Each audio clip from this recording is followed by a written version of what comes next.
So please do me one favor. Share this program and tag Yaramo Ketabola. Tag Yaramo data tonana bon Ketabola. Tag him from me. Before we proceed, because let me re-show that his video. Because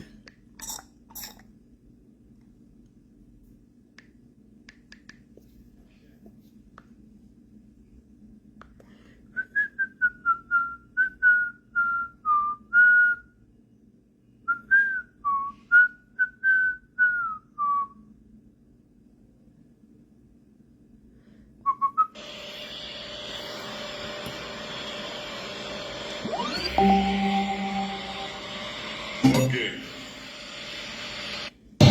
Njaka Okeke Njaka, call all your men and the people you depend and you believe on.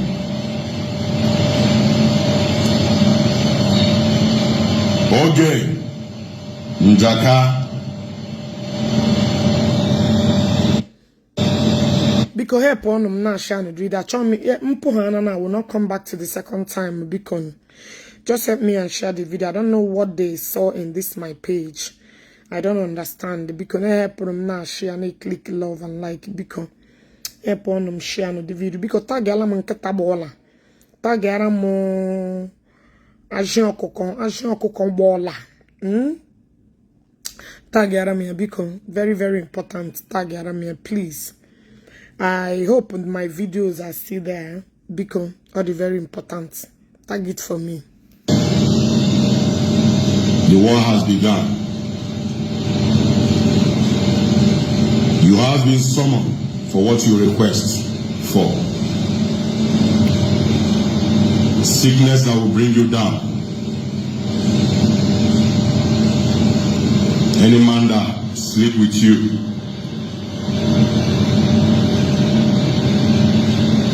Sickness, accident, in no distant time. No one can redeem you from this.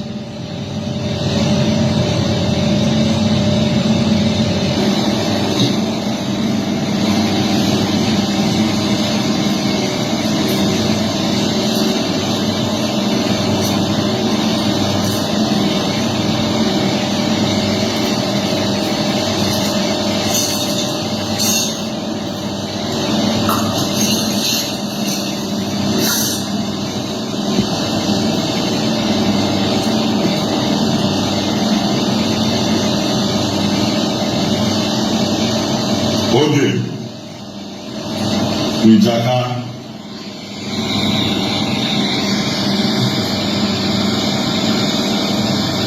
several lives of the Moses, gazelles of the hills, paid mountains of request, tabernacle summon of the altar. Okeke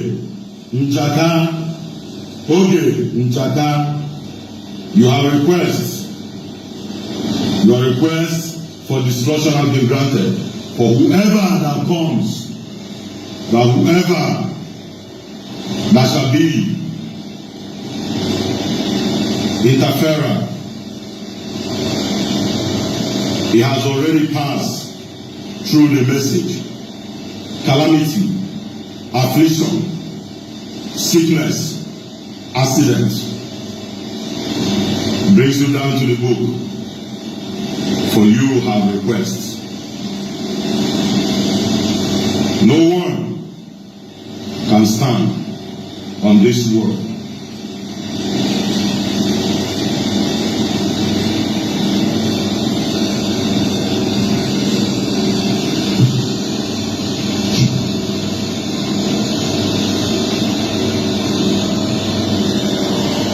I don't know whether he blocked.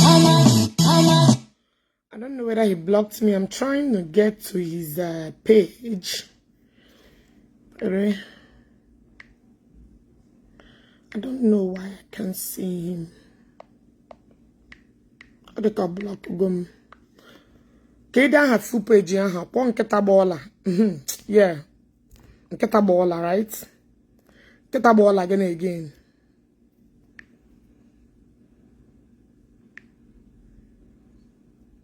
That's the man. I want to be earning it from his page. Keza had that page, yeah. Just, Mom, I'm trying to search him, but I can't see it. Can I have page, yeah, Biko?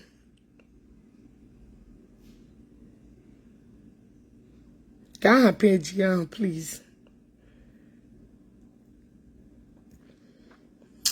Because that's why me play a video and I before I do remember him me.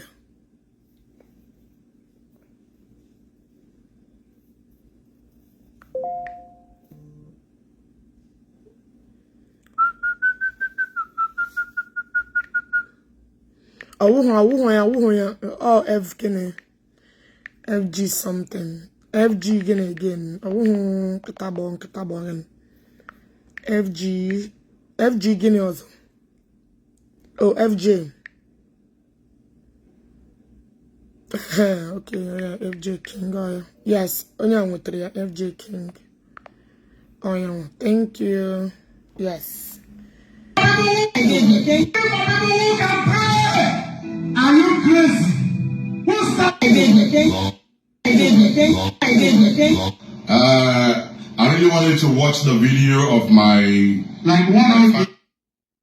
those small nonsense. Understand that the battle is my spiritual father is really okay, my spiritual.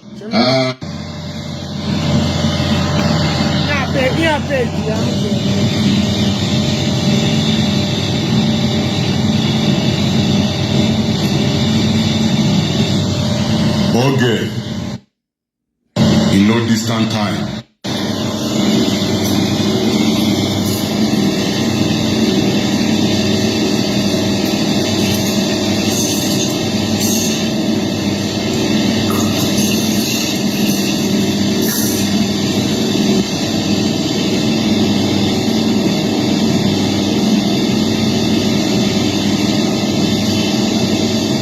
Okeke Njaka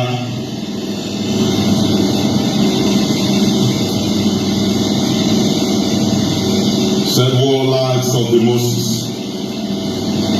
crossers of the hills, head mountains of request, tabernacle summon of the altar.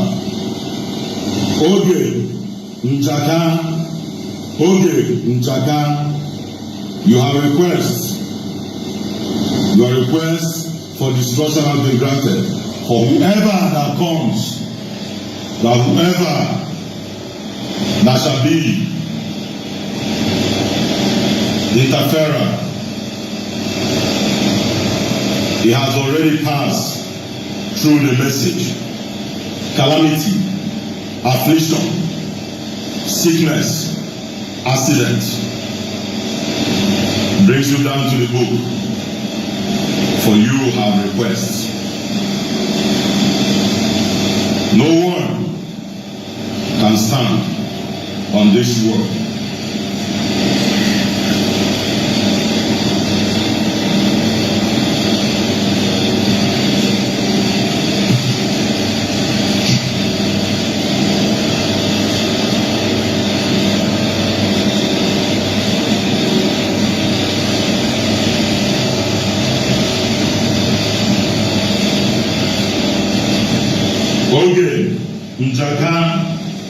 Okeke Njaka,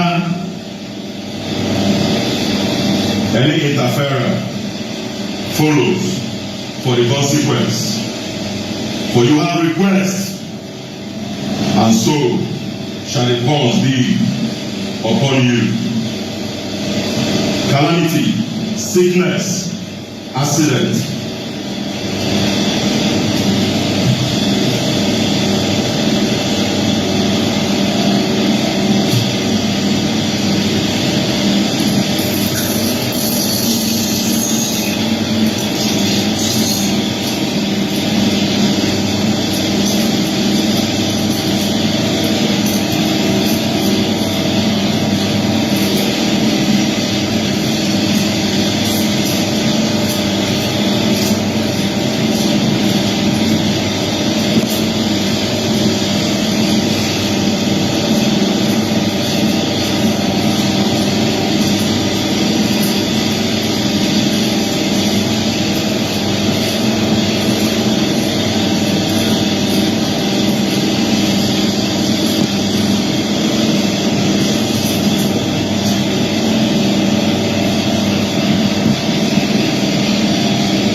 Now, nkita bola.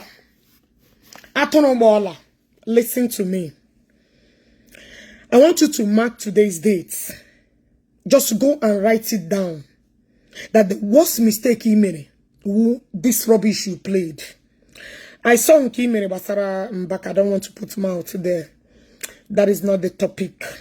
If you want to use that one too to start confusing yourself, I don't even want to put mouth there.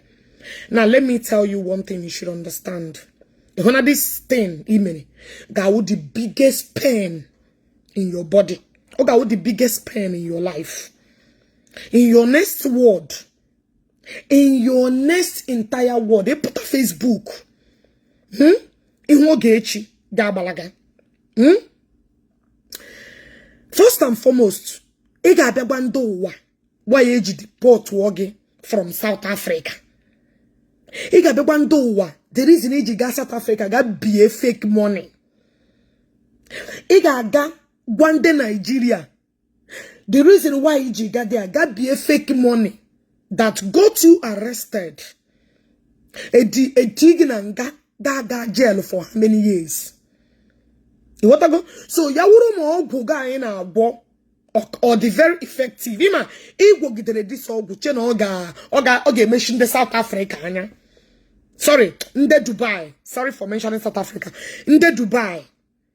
Ima na igwo gidere this omanshe na agbo che na oga emeshi nde Dubai anya. Ha ge deport oge. The omanshi ge disappoint agi. Egite ge toro ge tunye ge na nga. Geru na nga. Atuturu gi destroy your life. Ono mani ha na-eme ụmụ nwoke gara nga. Atuturu gi destroy ya gi get so nde all you help me. So Obuga did not shadow band or cover people's eyes.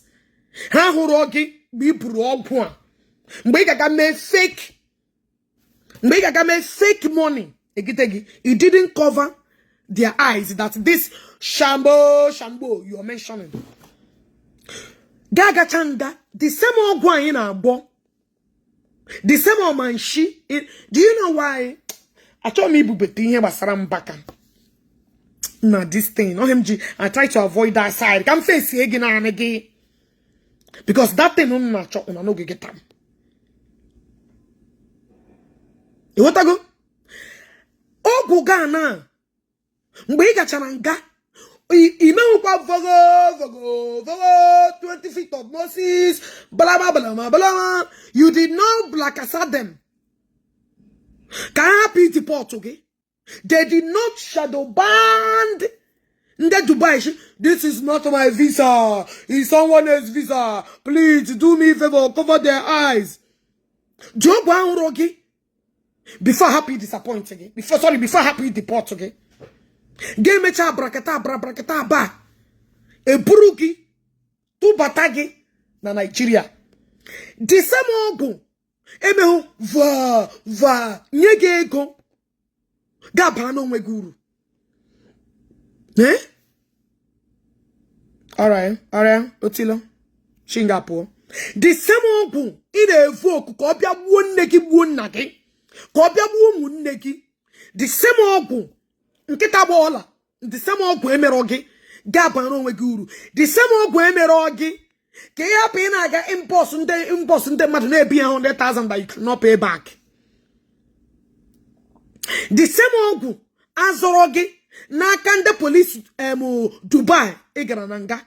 The same ogwu azorogi ihe mataziri na wu ibiagare Nigeria na achonye ga ebi ego. You are still living a fake life. The same way safe hugi ga happen na me enaga ihu nde mmadu ga cover ihugi. The same way pinye hugi ego. You see how you have brought yourself to doom. Ile chama ebe ga baba ya gwuru n'aka m.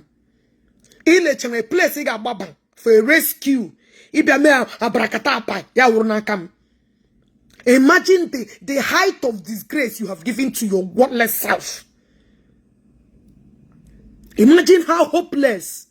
So when in a one, ije church ijere gari wa biko buko ranum ticket. I want to travel. You still want to be living a fake life. The same old women who get that in then that rejected you did not accept you back. Eh? Look at your life. Look at how you reduce yourself to nothing. Look at your raggedy ass useless life. How you brought yourself to doom. Imagine your life. Your mother is gone. Any female children, you're gone. Dubai, they are gone.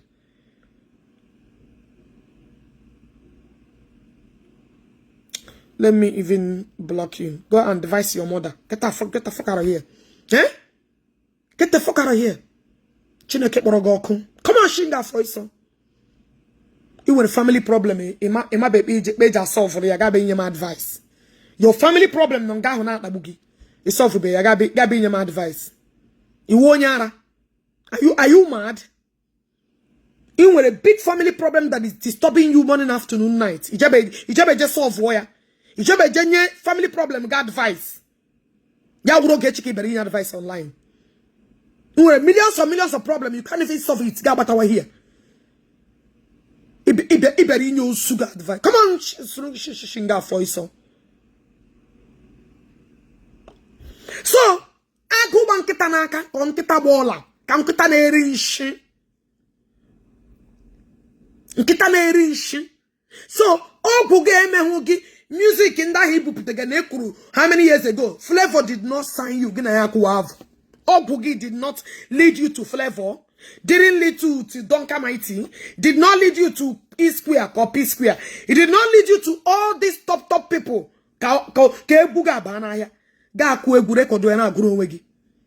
You just got dash no 100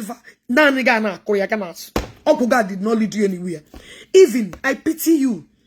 If your Obu can reject you to be this useless, what else will accept you?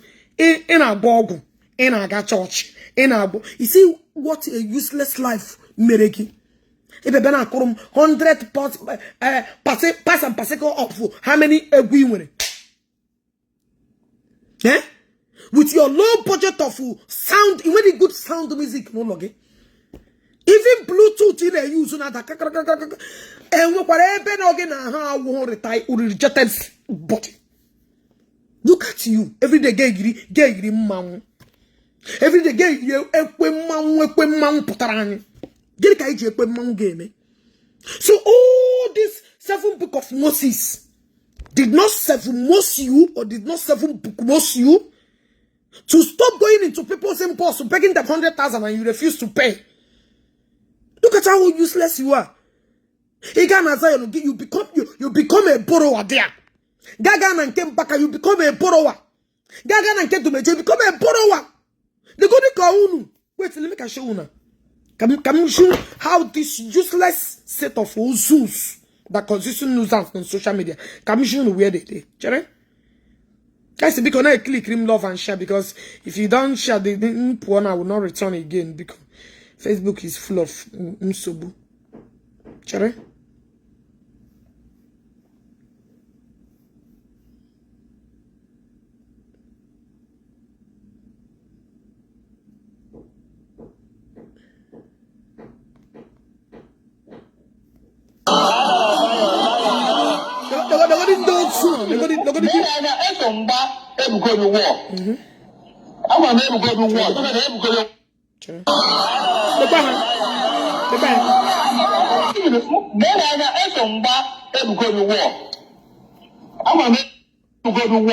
Ashi, okay, put your before my sag. Let me go to your picture.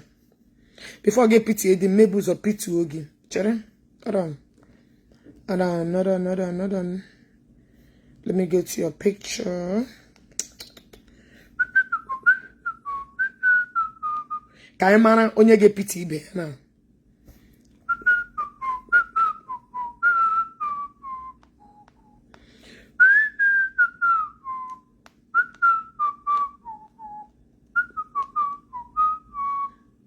Children. Oh, you have a fake account.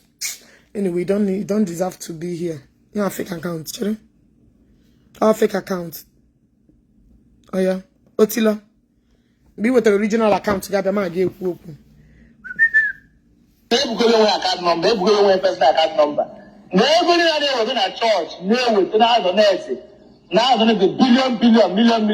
Everybody in our effort are not to less privilege.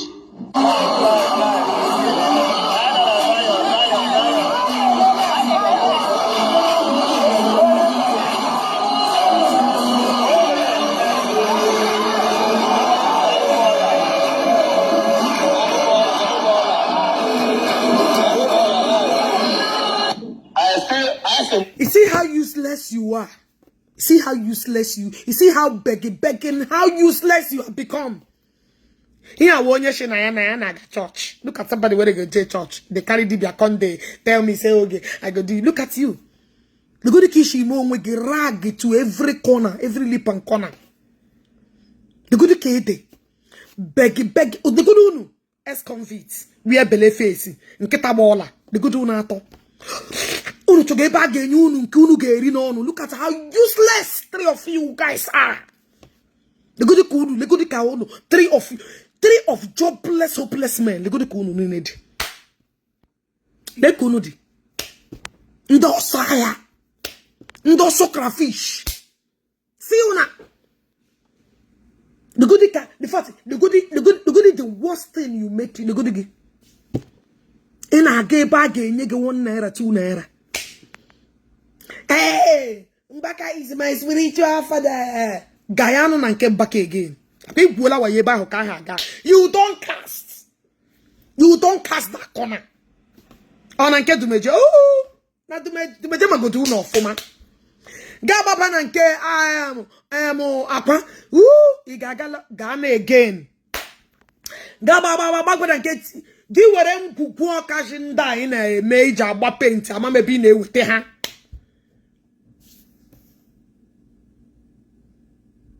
You want to go? First, look at your life. Look at your life today. Everywhere. That is shiari. Ne shiari. What do you mean? Ne shiari can get an achoban no shion. Look at your wasted life. I go get a walla. So this abrakata abrika nini where you jebu negebu mwani nini no get life. Ebu ndi kogi wanya. All these thousands of women you in when as girlfriend. All this your abrakataba could not help you. You keep going from one room. Egan and Kende time. You go and fetch and smith. Gaba each style of bakwaza on wall. When Egypt, because the same way Egypt batana zayonoka. The same way, Jepa Puji Bata. Keba Doroshake, Keba Diego. Gabate Bahu. Alone. Oh, yeah. Come let me real accounts. Because I'm like you deal within the real account. And I'm like it. Because the real accounts come like you deal with. Wait, make I show you. Every day, get you money. Where is that real account? They no condition. Legal condition this guy. The worst thing, look at the condition this man. Just look at condition of this tunnel. The condition here. I want you legally see. Oga. Sorry. Okoko. Listen to me. Your condition are like everything in where you came where got you ego. Gabambo. Kahape chopogi, ebengin and do to gi, your mate in a rindi. Gabambo. It's not this gossip now where you won't gossip. Your own shame is supposed to be pity your generation, not even only you.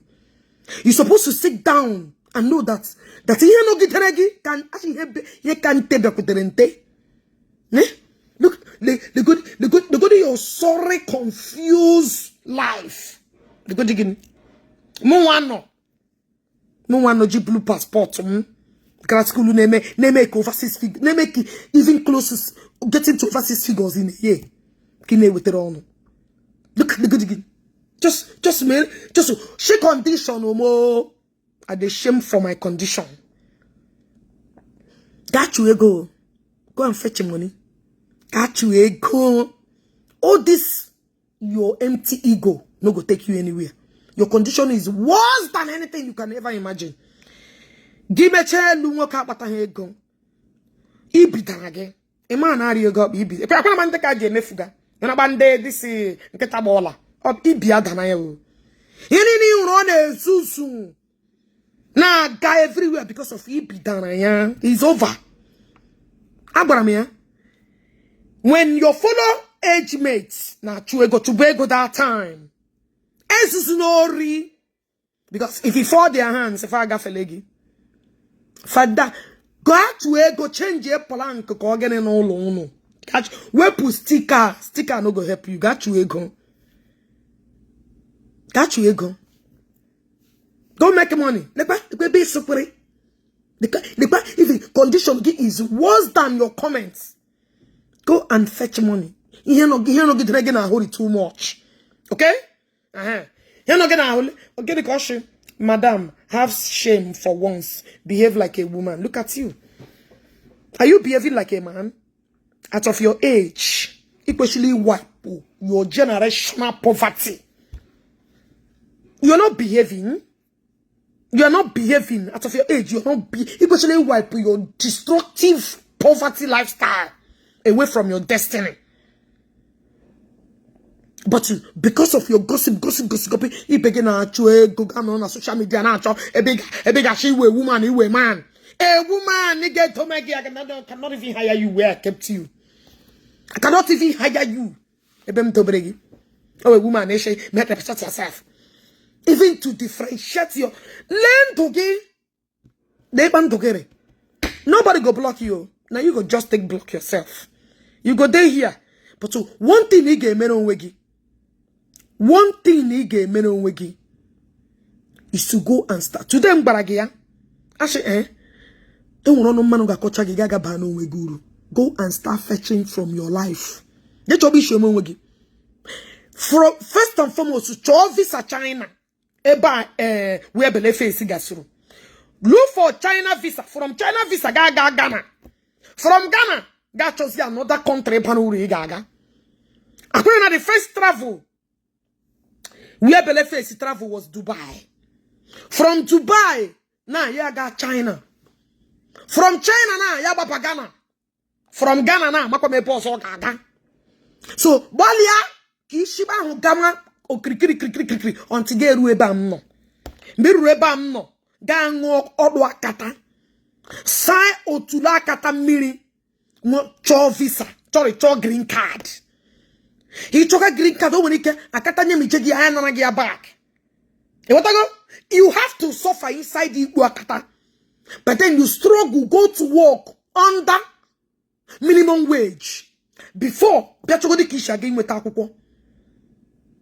no, nobody's to tell me to ignore them. I'm gonna know they tell them like that. Because, in a child like that, Gaga Trapopo, it's your child when it get 10 to 20 years. It's your child that Ghana here without no paper. But now, oh God, Egypt is the second. From Egypt to Yaga China, from China, Yaga Ghana. You want to go? Ikacha buru maburu. Akata wori kechopogi on that snow. Eshishira yamma. You want to go? But then you return. Before God ben wonu kure muka. You want to go? Before God ben wonu wetere muka. The day I become a citizen. But then God ben gave me exchange of works in a blue app. Iga with you to Nero Muna Nigeria Nero no mama the highest travel unu shigana una bo unu rando from China una ga Dubai Dubai the easiest way una gara Dubai ashide this Virgin passport gine this Virgin passport America shelike now nkita bola now listen to me. Before you become relevant again, how to say you say I get children here. They have they are living by themselves. I bought house. They are living here where I bought house. Diligent in with the children here. Can't they fight for soon okay like you? You that is already in the caskets. In where be the house you bought in America with your big mouth where they reach inside your pockets. Get a baller. In where children that lives in America, that lives in their own house, not even in apartments. Nketa bola Ghana na ari ego. Ghana wanye ego wanye shege kwa yugwe get threat me maya. Iwere imagine here. Umuga ha prohonu here that they cannot bring your poverty wretched fake life back to America. Umuga ohama hu that na tafufu. Ohama that you're squatting in a Joe Legbe or Joe Legba na Lagos. Face me and face you. Paint your wake blue and black. Something is wrong with their useless dumb father. That is about time they help Umpaha. Nampaya gazi from Yashina Dibe Efebana Church. Ona Chosiebe, there is power in helping him. Oh boy, that Umpaya the more confused than ever. That paint Umpaya na ware na Umpaya with a bottle na Yabaya paint. I am dedicating you. This is mine. That oruma shawonine. Yana hana kuru gogele. You are good. He knows now to look for sugar mommy. Now share them in this program in case you were part of sugar mommy. Oh, when unu many, you are not the only one. Him and now sugar mommy because all the last bus stop unu newe. Una chong dancing there beg.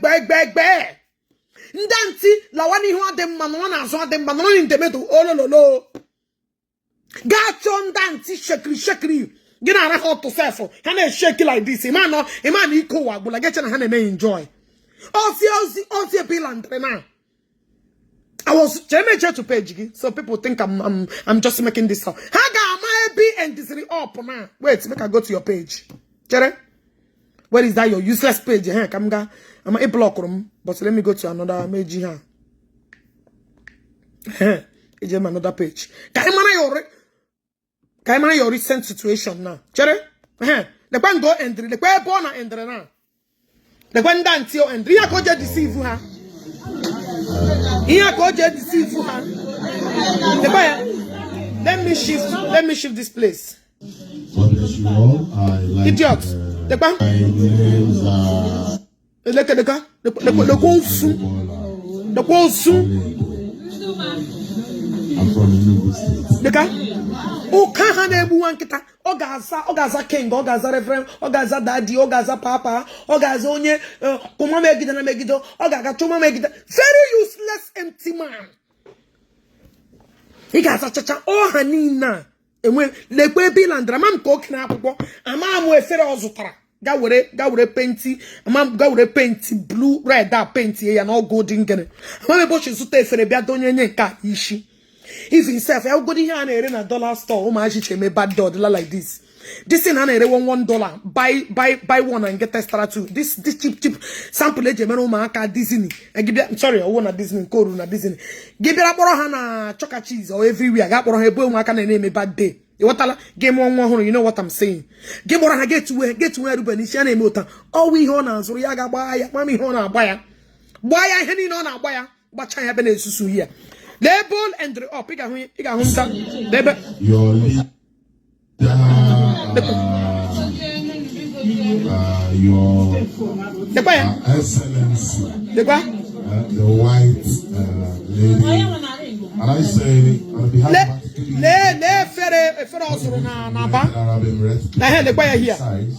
we have a product called AU. Shut up, on you she criminal. That means they are first class and VVIP. God deceive Akwa. I know sir, I'm not go school, but at least I took a quarter of year help here. Or you know VIP. Everything is about Okan Hanebu Wanketa. Nketa Bola, Okan Hanebu Wanketa. Look at you. Let me play voice. Just cool on down. Na shianu ya ufondanti bebe boge gitozo biale kwe life ya na endria ipu umwa that's ipu ndeke safu alama kama ipu ganada yanada lenu ha here awe back we say be final destination ya mama kama ipu ganada potompo yanada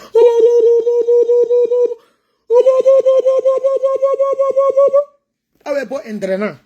I said, let me give her one of the lottery products we have because we are about lottery. Daniel, about lottery. Onyo shi criminal ujinde mado wacho hega kwa hakwo. Criminal jinde mado ugo mbagindo jugo hakacha. I'm just showing na shenketi ndo jugo beru here. Can you now boya? Can people matter how disgraceful and how poor and how zero you are? Na share.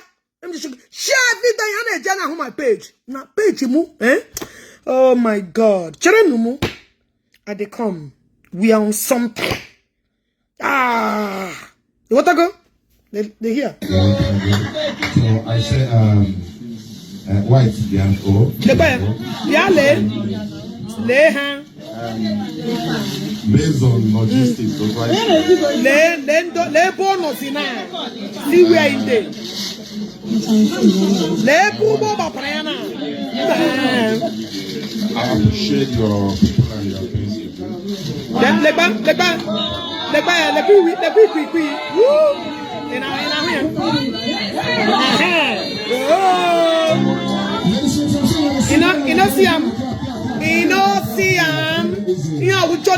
Johnny stop there.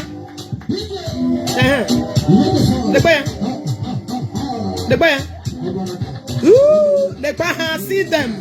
Ngaka Johnny Andrea. Go away.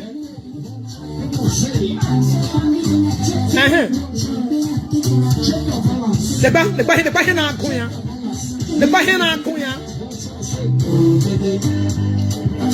See the bahena see the bahena. End of this life. Ngaka obri.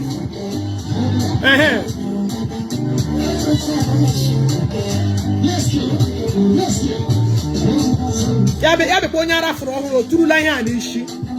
Yabe bonyara fro ohuro turula ya na ishi. See the Bible life ya Andriana. Woo! The bell ya no. Ah. Woo! The Bible Andriana. Hey, you don't end your life destination. Ah, woo! You don't see him. Ah, Ngaki enter. Woo! Ndala na gwe at this age. You want to see him many? Woo! Nah, the banky enter now. Woo! I told you. Woo! The bahan. Woo! Don't end. I feel no near. And I try to shun down. Go enter now. Lenny, I don't know. Leon. Oh! Bongo. Bongo. Ulonyara. Woo! Dog. Don't be going out. I had the band. The band. Don't be going out. There. Let leave you to I know here. I'm going to help us. The band. The band. Woo! Don't finish. I not tell you. Guys, now share this video. I know my reason. They don't take eye see pain. I won't be a pain. Nkita bola. You not get ended. You see where you have ended. You not get bana. When I story, when I can life okay gala. I be governor, I be president, I be king, I be governor, I be mountain. When I entry up at the last destination of the day you join your ancestors. When I get entry, you see your end of discussion. When I get draw like get again. In a go that group of antique bag. Anyone will agree. Hold on. Oh, this page is not meant for everybody. Oh yeah, Otido. You want to go? Ihunanga. Go. I am the AG. I am the 4G. I am the play. I am the mama. Unanga your life will end. You see where go and the was in a wo ipan many. Ganonye ka 100,000 ta. Ganonye ka 300,000 each. Gan big. This is how you are surviving now. Because I see this now, you don't get job. You are jobless. You begin to go bodo yibo. Men in money bring he can he can. Haburu ego for but in case of any problem, any signal. How they me invest nego ke bata. But again, I quick in na ni umwa shawoni ni unde gbe. Man you fina no okoko. It's too late to cry. You okay go. All this your amangamanga ended in the woman show. There wasn't all that show when they hear one day. Oh, Drayala, a rebag, a minarebaga, botasso, bonia, onganki, and drizzy. Look at your life. You better with the when you when I will on America, when the boy, when it's so tall, when this, we have goals, megaga domaka. Call my money is 300,000. I will bring you beautiful gown. That broken yeah, I cash and carry. You don't cast. I am the last person in the dribble. He draw this battle line. He draw out. I got my dogagi until I baragano. I got my dogagi. I got my sugagi until I if that's your abara no work, I'm not gonna leave you. Like abara. Look at your life. Look at it. I am the king. I am the ambassador. I am the governor. This is how you damage this empty brain. Get damage. Any woman who are they responsible. You cannot tap into these useless people. You cannot tap into their lives.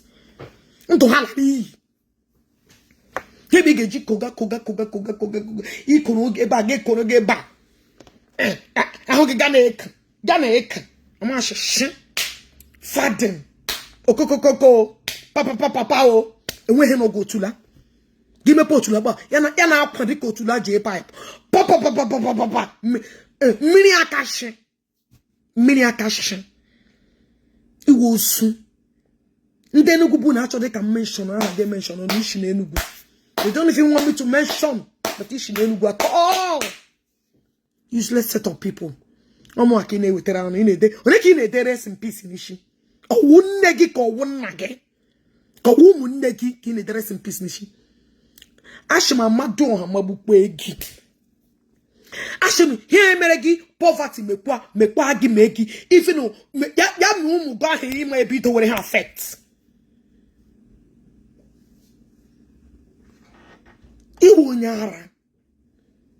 Look at you. A man no one at the end of the panel. Yeah, and they're all putting down to beg. Manashi, those women at Babolo. Look at them. Look at how you gather. Look at even gather with here and a mama beach that with a paint here in our wire.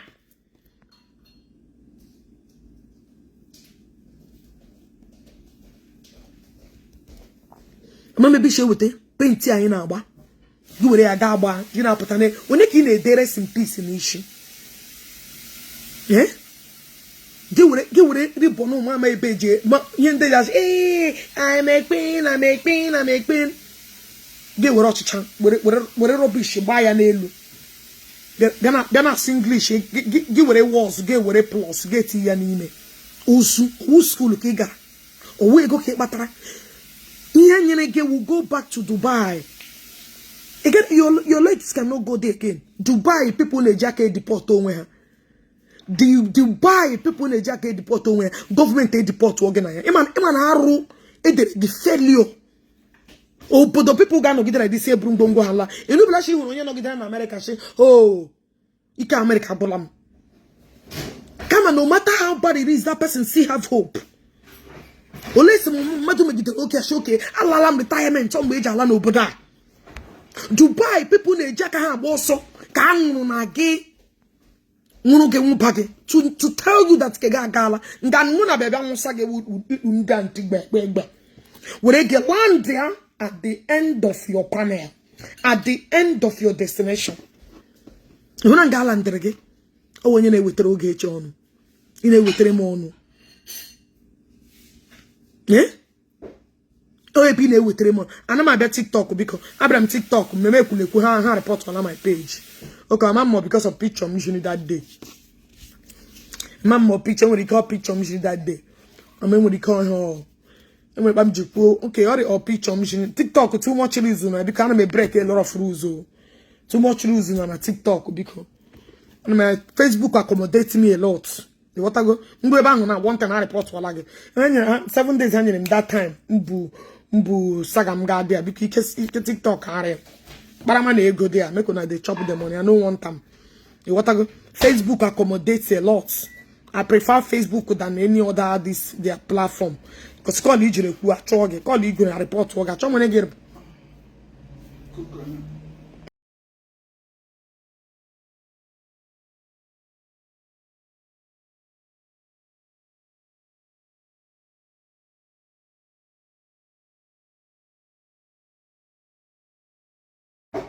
You what I go?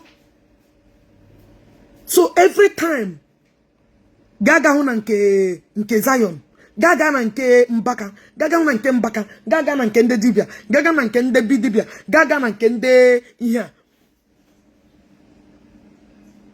Eh? Who is this?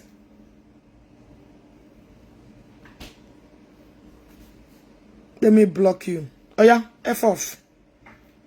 Aga me many nigga apology.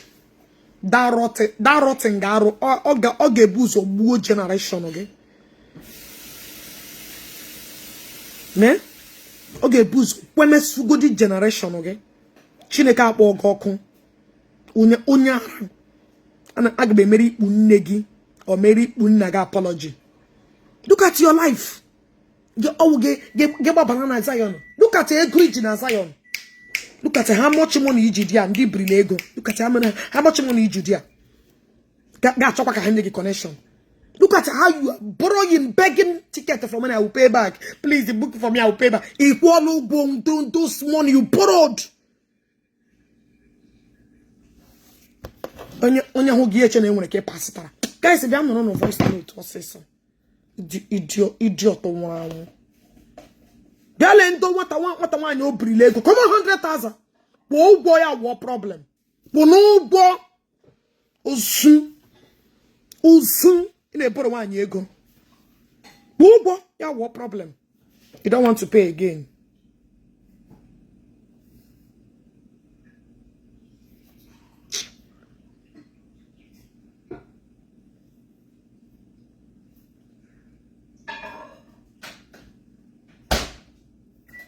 Bobo, wait. Keep on voice note. Ebondo o brile go watch on him. Ozu. Okay. Yeah, no problem. Thank you. Thank you very much. God bless you. I've seen it. Okay. Yeah, we born ekele. Oh yeah. Otilo, Singapore. Yeah, we born ekele mbe sendere ego. Yeah, born ekele. Thank you very much. I have seen the money that the young lady sent to you. You was in his inbox. You begged and begged and begged for months. You begged this young lady, begged that he wouldn't care. Nah, yeah, the money you begged, we know, we need the help the most. Thank you very much. God bless you. I've seen it. Okay. Yeah, no problem. Thank you. No shit. Beggar. Alright, thank you very much. I've seen the account, Oh my God. I'll do it in the morning. Oh my God. Evening. Yeah, hello, my dear. Good afternoon. Sorry about the delay. Thank you very much. Yeah, thank you very much. Akwa mona chego. No shit. to round up some certain things. The Bamba I'm 100,000 oh. The Bamba I'm this criminal. These are my husband, sorry, my children. My children that lives in America, they live in their own houses. I own God. I own my sons. It's impossible begging for common 100,000 from a woman. Oh, from a woman. Nkita borio grinaka. Nkita bo one shanaka. 100,000 could be the long story. Count up many people. Asem gị na m ji ọgwụ gị. Aga m agbacha gị dị ọgwụ gbawa gị anya. Aga m agbacha gị dị ọgwụ. Ị ga-aga kwụgbagodo ụgwọ tiketi ndị kere godo ọnụ 700 500,000 nke ogodi 100,000 ekwube ya. Ndala ịbara ịpụta bịa sị aga-eke ngata. Onye ka ị na-arela asịrị na n'oche akpịrị gị ahụ kpagbuga gịnị na face me and face you. Onye ka ị na-arela asịrị na that's your empty seat akpịrị kpagbuga gị. Na pare.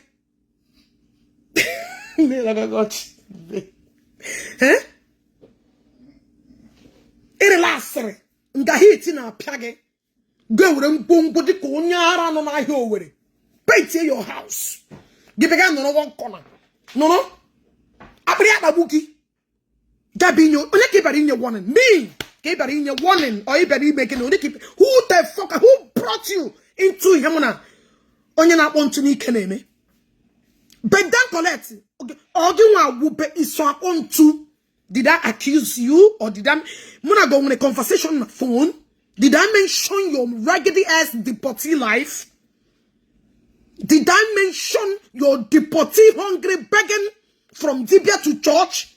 Hungry idiot na me naga. I don't get in naga coffee hugi. How many people picture you in naga where you get cover? Because you have used fake life to scatter your brain. I got G-God. I got Mercedes. I got those. This is the BMW. Just get me who now like chocolate can a bike. Eh? Oh yeah. Otila. Zero.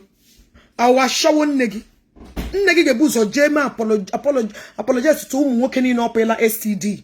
Before I will apologize to you, nigga. Come on, fuck off from this idiotic platform also. Onyara. Eh? Omu akega big konono. Father Ephraim, well, let me say 2 days coming the J-Pack matter will bring it back.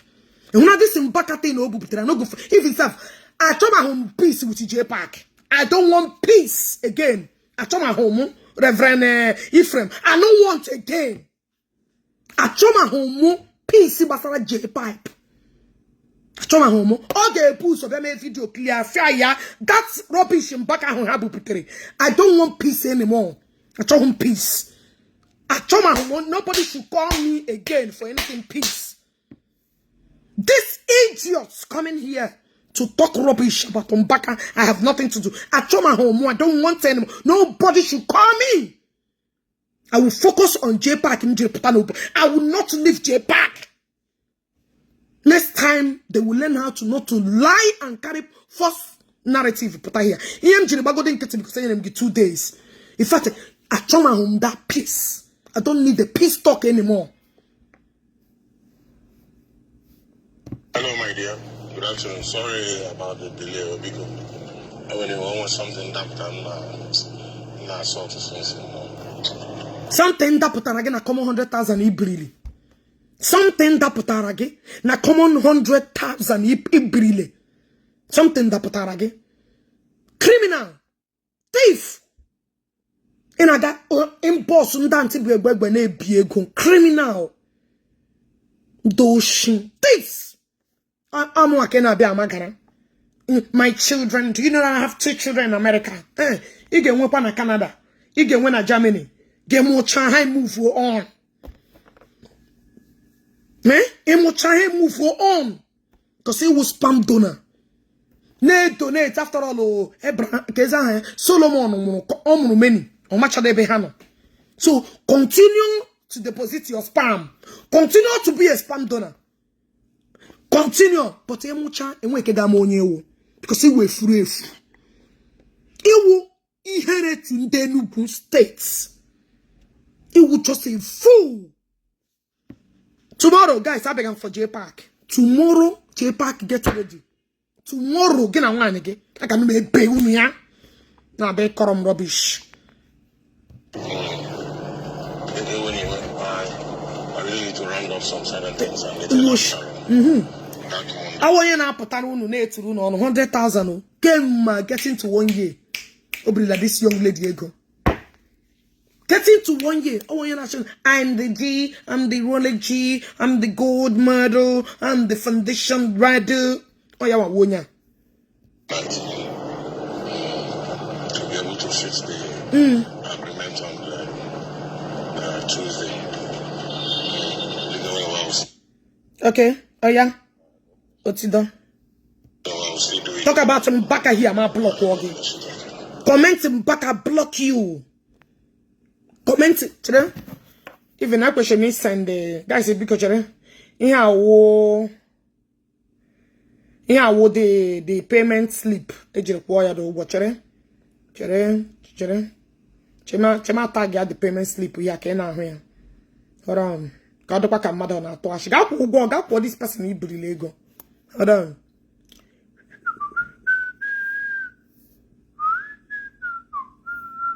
You got Corella this morning. No shame. Scammer. Thief. Must pay this money.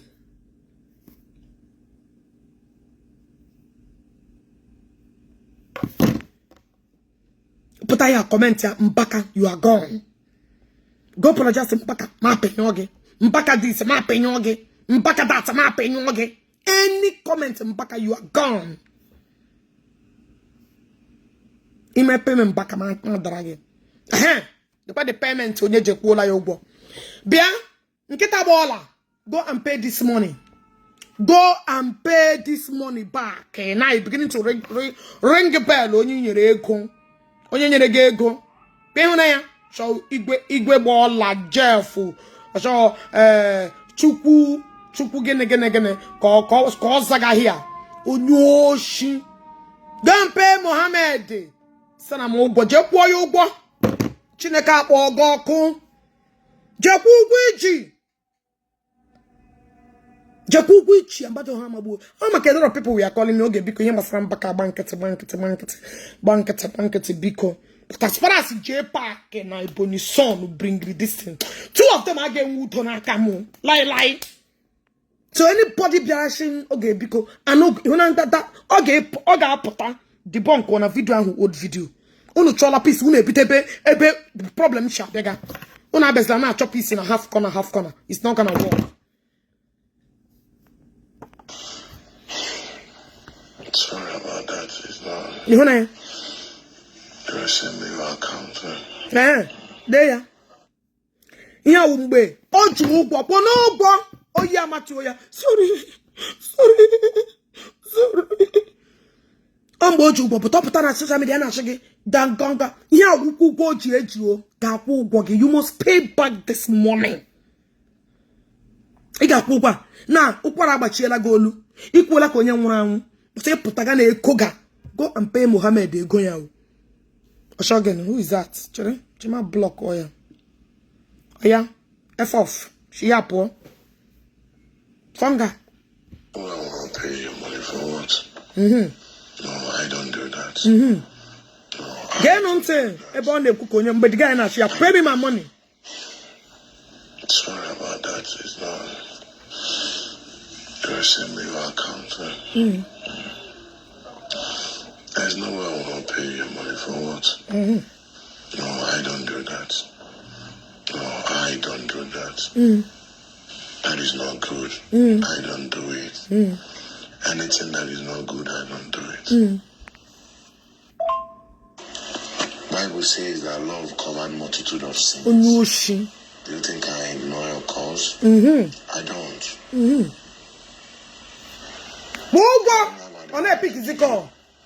That does not make me a bad person. You know why? God in heaven knows that I love you deeply from my heart. Hey! Ogaga body. Now money you borrow, no they love. They don't need your love. They need their money back. Go pay your money. You cannot sugarcoat this person. Only otherwise. You get brain. All this mouth you regard Wayona, Dubai, Sunday Madish. Hello, you can't sugarcoat anybody. You cannot go Bible. Say Bible so you negi. Get broom madu bia donya who rest in peace. Bible prugeni. What a Bible got to do with Ogechi? You got go. You go pay or you go pay. Go chineka go go no 100,000 cannot make you to be my enemy. If you like, go and insult me. Call me fake life. Call me stupid person. See my God, not fake life be. You know saying a fake life where you they live. You the type people make it. Of course. If you like, call me fake life. So my God, you know fake life be. So if you don't want fake life already. Because you know that you're a fake life. You live a life of a deceive. You deceive people by your fake utterances, your fake life, your fake making mouth. You are a fake bastard. A fake life live. Look at you. The man or the woman where you borrow money, no wants long preaching. Ego will eat any madu. I'm away go that. Nonsense person, call me this, call me that. I still have real love at heart for you. Love because he joke. God is my witness. God, honor the God. I don't think that any amount of insult coming from you can change it. You cannot. You can never. So I'm sorry if you feel that I ignore your call. Oh, you know with them on. Respond to you. Look at those I'm already with them on. You can't pay 100,000. You cannot pay 100,000. You can't pay 100,000. You know with Ogechi on. Mwana enye half a million, ne 1 million, nyen na nyi mo ne build kine wetere onu. Mwa. Hey, get your done suffer. On this and that. Shit. Sometimes the way you fix the request got me panic. Mostly if I don't have it at that moment to give you. The 100,000 million preach gospel ema ishi and order. 100,000 million you start preaching gospel where you know sabi. Gospel where you don't know. God, I love you. You know how much I love you. This is whoa bogey. The guy know the person no one here with that whoa bogey. Pay your money. Hungry chaff. If you like, you started by defensive move. If you like, go to social media and we are not even talking about in millions. I say, okay, here we go balite. Come on, 100,000. 100,000. 100,000. See you. I make it people who the remaining dead of your body. I can make it your remaining dead of your being. Because lately I'm having some challenges. Ups and downs. Excuse me, did I hear that I'm having some challenges? Here and up and down. So, to an extent, the challenges in 100,000 when the challenges are big. Is biggie. Challenges to lowest of it all 100,000. The king in Dubai. The OG. The bruta. The master of it all. The king. Problem will get that. Challenges that you're changing. To an extent you cannot solve a green sooner for someone. 100,000. Okay, Oya. Otila. Instead of you seeing me becoming too much. Oya. Otila. Zero. I got China visa supposed to travel since, but I have not. Yeah? But anyways, by the way. In the room, I want a China visa, but then we get.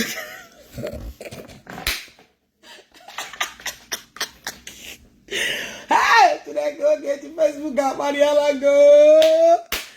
Did you hear? I get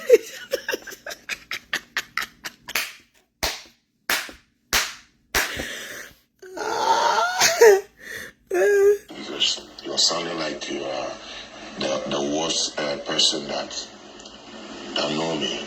The way you're just sounding now. Eh? I will not say I do not believe it. I will not say I believe it. All I'm saying is that something motivates you to do that, and something motivates you to speak to me in that manner. But all the same, I'm still your brother. Yeah? And you're still my sister, whom I love so much. Hey! God bless you and protect you and your family. And forget, I love you so much.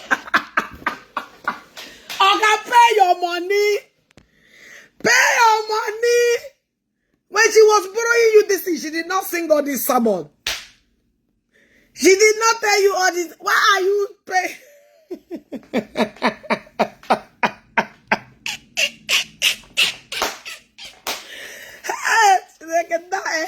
Oh, this man, it's not good.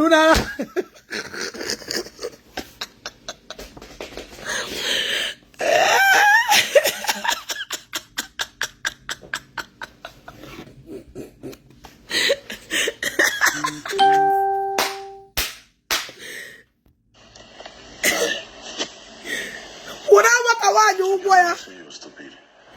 Sometimes I keep quiet. You should try to understand that when this man is in our I'm not that. But he put her name on Facebook. So when I kiss you, not if I don't know. But you came out, name on no. Name on no. You make a put them pokro, maybe she put a bike and pokro bike. You will get on them will be get your BMW, Mapa Mayanelu, where he have buy improvement. Onyeki ne fake, Onyeki ne bugarafo. Onyeki ne bugarafo. Achom ko wani ne mana that enwe he no gnike. That only me pe me make it tam me wonya woke.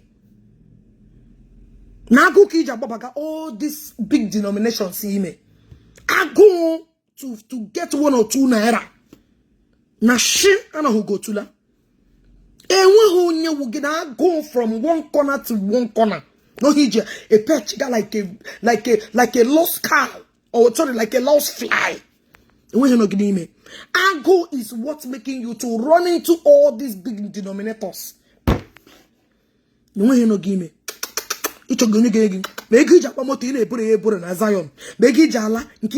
You bought our evidence plenty. Evidence plenty. You guys only went to Zion for now on a selfish interest. You know get it. Oh, no, could be there. Who know like Koga Nata boom, Kinana Shakegi. But I did a smart and I only people who come who can't start before her banner church. They know very well. You couldn't know. 100,000 key will preach and what would the voice note he preaching? Pay a young lady by ballet like Nenega Cambation and 100,000. See your life empty. Because on your wall, this man in here like call a fake story in Donako. Don't listen to him. I go na ha kubuya.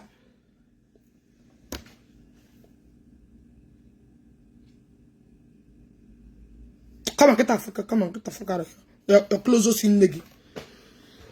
To know a big criminal, or get over time, geleya. Oh, on your shin.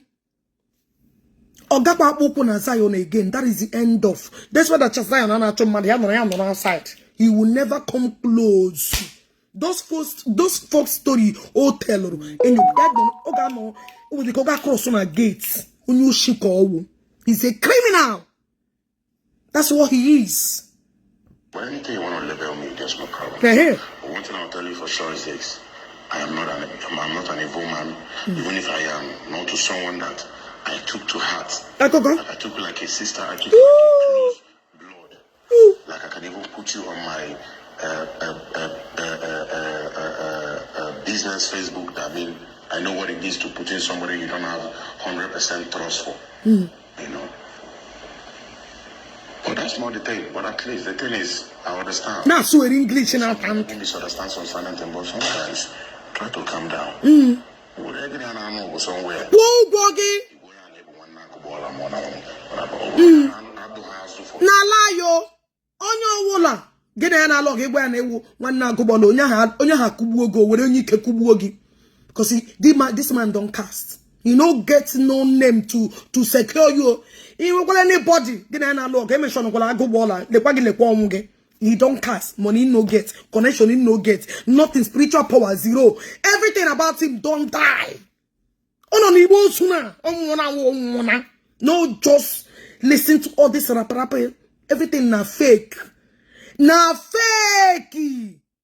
If you like, go for this criminal.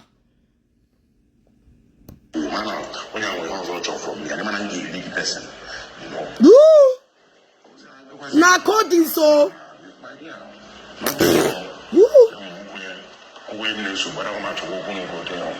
But that does not mean that I do not have that greatness mind for you, you know, as my blood and as my person.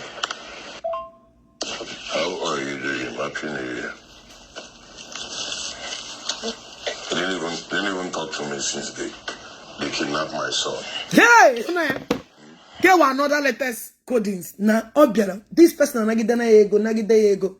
Oma yogi kwepo, oma yogi kwepo. Actually, kidnap wrong because and when I make kidnap wrong on your share, yeah, just to make this person happy ego. Just to make this person happy ego.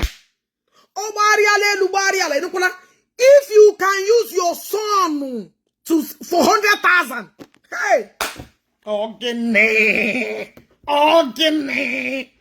So, trying to get to understand, you reduce your own blood for kidnapping your own blood to 100,000. Hey,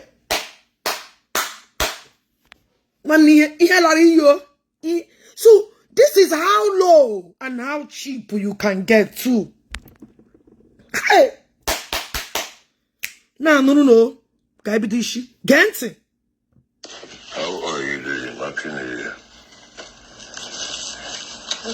They didn't even talk to me since they kidnapped my son.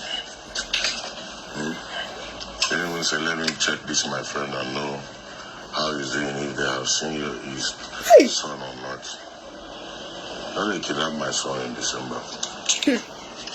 But took us a lot of I said, what's up with you? I want to talk to you. Hey!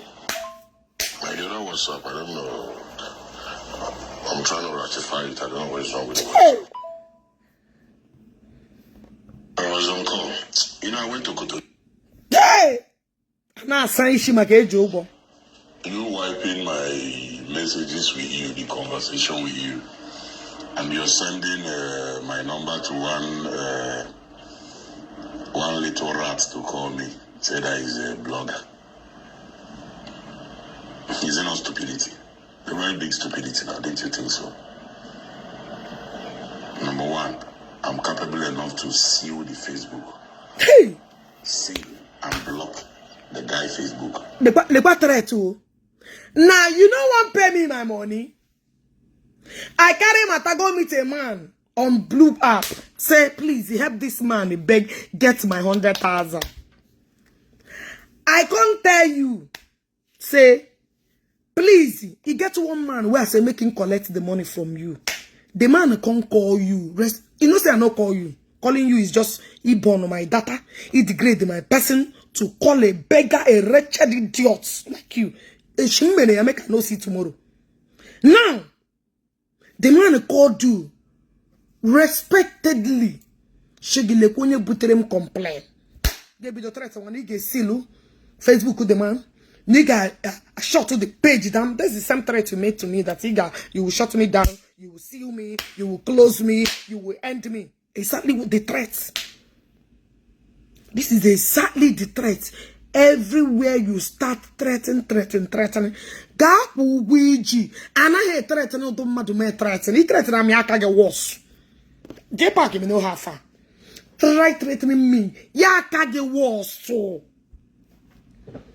A man contacted you peacefully with Obioma. With Obi. My number, because where they have a number. Even information, what all of them now, the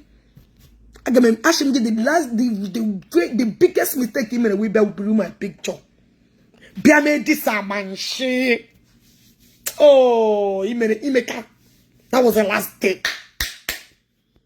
Onyo ju gbogbamo. Oga kugia. He must pay. Butere me evidence. Evidence. Kaijaka. You start threatening someone. You go threat this idiot. You check how many people have blocked them Facebook. Number 2, you hate somebody. It's not a reason for me to hate the person. That you do not like somebody, it's not a reason for me to hate that person. You would have go on and tell them the relationship you have with me. You tell them what that you and I have, than to go on and be telling them nonsense, this and that. And so, because in what did I tell you guys? Nanti beg. Ogechi Okeke ya birichu na ego ekuzu ya war problem. I not tell you now. This is what they do. Before this self made way by my bahone ya. Oh, you also got capitalize here. So na go to ye brig ego. Oga she's in na play. When I go jishi, oji wa yo na play. To make sure we progress the game, you're facing some challenges. So, and when would this story because again, I want 1 or 2 in common. Be very careful. You know, working that. Because someone I believe in in God hang on nanti. Yep. Hana they believe in hang working on call say, hey, that 50 containers in our batata. Ego ne ka say the no bo. Onokwana side na ego yakwa because the man chọrọ ime ya coding se pian ya hunu ishi. O nwere ke gweni ya nwoke shi gbara amara kpọ ọmụ ka m tinye gị na speaker. E nwere nwa nchọrọ ịgbado hi ana. Ịghọtago ya amara kpọ ya. Ya si Okechukwu ka ị na-akpọrọ m na ọdịgba na mma ya tinye na speaker. Ya si ọ ga da 50 containers abatakwala o. And they're going to issue an account 300 million. I just now. Everything went clear. I send the go and get the city check here and what's up. Gonna know their conversation though. Because I'm an one you and I know come. Another check we have on you. Because some of them are money mongers. Money mongers. They are easily to be deceived. What I go? 100 million. I got 10 million. I she got mia. Kishi check here and I'm go ya. That is the kind of this hopeless man. Or empty a down so all with this hopeless man. Oh, we hope brainwash got all these women. I will be the child. Business something just happened. Because you go to 100,000 you get tomorrow. That is how it starts. That is how it normally starts. Because so, women are mugus when they come to brainwash their brain. Make yourself that one all these men are gay smell. Okay, before help go down 20. You will not fall into their trap. Until they put a good in on name. They listen. You owe you 100,000, you do this, you do that. It's not stupidity. Forward me your account. Then you will now hear my own news, explanations of the news. Now this one is your own side. You and your little rat blogger. And I heard that you share my phone number too. Yeah, you will now hear from the master himself. You don't need to worry yourself. All this noise you're making. You know, if I start with you. If I start with you. If they see threat. If I start with you, I don't know how to talk to all this nonsense. If they see threat. You're a very small caller, not. You don't know me. In area. You don't know me. In a threat. You don't know me, right? Oh, yeah, Jim, 100,000. You know I don't like talking too much. But keep telling the guy to post more pictures. The one he's posting is nothing. I heard you pay somebody to post me. These are cheap people, man. Get expensive people to post me. Yeah, get them to post me. By the time you start narrating, don't worry, I have your pictures. You would have given him your picture now, so let them see who is complaining. So they will see the person that is complaining about me. You don't know me, right? No, go ahead and do your distance. I borrow you money. I do this. I do that. I beg you relationship. All this nonsense statement, you should record it and give to them to post. I don't blame you. Just start talking. Keep talking. One single lesson is what I will teach you. Just keep making news. I need to see more of the video, more of the comments. Okay, bring more video, more complaint. Give to the guy more and more. One post from me. If you're working in any office in America, you are holding anything in your village, or your people are related to anything in the village, only one post from me will cripple everything down. Just one post from me. You're looking for somebody to blackmail you, to blackmail me, that I'm owing you 100,000. You borrow me 100,000. Don't worry. In no threats. I'm up. I'm waiting. In no threats. Do more and more, okay? In no threats.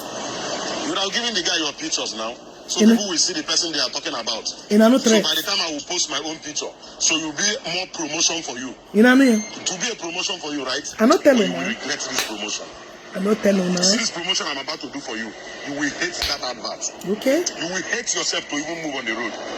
You know what I mean? Don't worry. Blackmailers. I've told you, send me your account to account that has your name. Send me your account. You want post video, right? Send me your account. You know what I mean? If they hear them, please, ma, send for me. You know what I mean? And I know the threat. On a mega nana on a mega. I not tell you. No, Gila, how you look very surprising. Maybe I'll better to you because you don't look that presentable. So, ya post so picture, get post so people will not. You don't own a gay bay on you don't look presentable. Now I got surprised again. Maybe you take good age. Now I get take advantage of this condition. Maybe you didn't hear it well. Let me replay that one. Get in. You don't need to worry yourself. All this noise you're making. You know, if I start with you, you know, I don't know how to talk to all this nonsense you're talking. You're a very small cola nut. You don't know me. You don't know me. We don't know you. You don't know me, right? No, we don't. You know I don't like talking too much. But keep telling the guy to post more pictures. The one he's posting is nothing. I heard you pay somebody to post me. These are cheap people, man. Get expensive people to post me. Yeah, get them to post me. By the time you start narrating, don't worry, I have your pictures. You would have given him your picture now, so let them see who is complaining. So they will see the person that is complaining about me. You don't know me, right? No, go ahead and do your distance. I borrow you money. I do this. I do that. I beg you relationship. All this nonsense statement, you should record it and give to them to post. I don't blame you. Just start talking. Keep talking. Inuruya opitoro buy because someone told like when he came in on America in a church, the guy who always tall, handsome man. Oh, I like this kind of man. I'm single. I just had a kicks with some babies, you know, but I'm not living with them. Yara pugage. Because someone number one, the way you look, oh my god. Oh my god. This is my dream man. He goes for people he will intimidate. People he will use because one thing or another, maybe things didn't work away. You use your advantage. Why didn't you go ahead and post your picture? What have that got to do with you owing someone on America? And all this in bleaching cream, no China, London, US. Oh, hey, give one a comment section. How they frustrated when Ogechi yana Diaporo. You know, Ogechi na Diaporo, Ogechi ku about Dia. They get frustrated. You may omshumalo la di. Ogechi be the conda problem because we get what I actually ibu Dia here. I want to tap a channel these things. What I go? You see, a lot of you guys are battling with this kind of problem, but you can't talk because number one, you don't marry first, you don't throw one. Marry second, you don't throw one. You don't want to talk. You can't be a player like this, and you don't tell them about your story. You say, okay, now my better targets. I go use your story now. Email piam. When you call the channel, get pack, I get a watch chancha, again, and I be a why would the channel in a general look at how they brigade go? They go come borrow money from you. I bring Hana Diego when you give me back, shaggy le pow. Came a half file like pow.